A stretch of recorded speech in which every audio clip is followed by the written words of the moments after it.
मी लाडकी बहीण योजनेवरून महायुती श्रेयवादाची लढाई सुरू झाली आहे। लाडकी बहीण योजना ही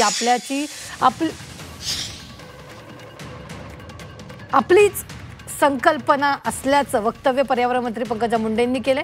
मध्य प्रदेशमध्ये ही योजना यशस्वी ठरल्यानंतर आपणच शिंदे फडणवीस यांनी योजनेबाबत सांगितल्याचं पंकजा मुंडेंनी म्हटलेलं आहे।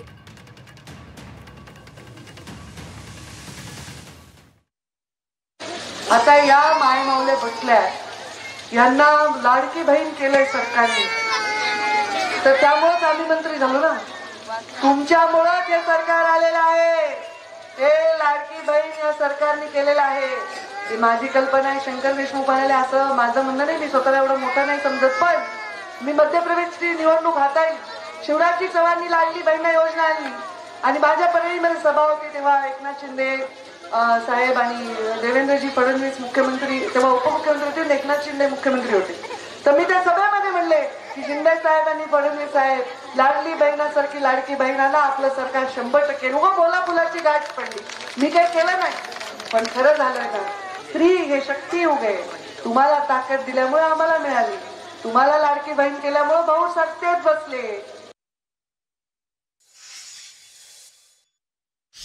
पंकजाताईंनी मांडलं होतं, सर्वांनीच मांडलं होतं, आम्ही सर्वांनी मांडलं की मध्य प्रदेश सारखी, छत्तीसगड सारखी एक चांगली योजना आमच्या लाडक्या बहिणीकरता आली पाहिजे। एकनाथ शिंदेजी मुख्यमंत्री असताना त्यांनी पुढाकार घेतला, देवेंद्रजींनी चांगलं मॉडेल तयार केलं, अजितदादांनी संमती दिली।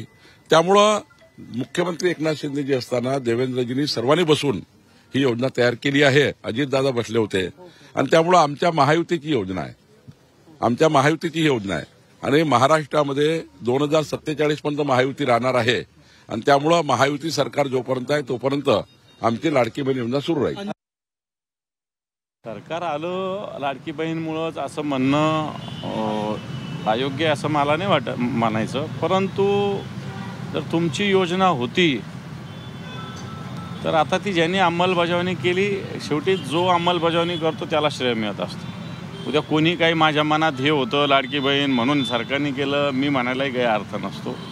ज्यांनी केली त्याला लोक बोलत असतात, त्याच्या श्रेय देत असतात किंवा शिव्यासुद्धा देत असतात। म्हणून असं वाटतं पंकजाताईंची योजना असेल, पंकजाताई मोठ्या विजनरी लीडर आहेत, परंतु त्याची अंमलबजावणी का नाही झाली हा एक प्रश्न आहेच।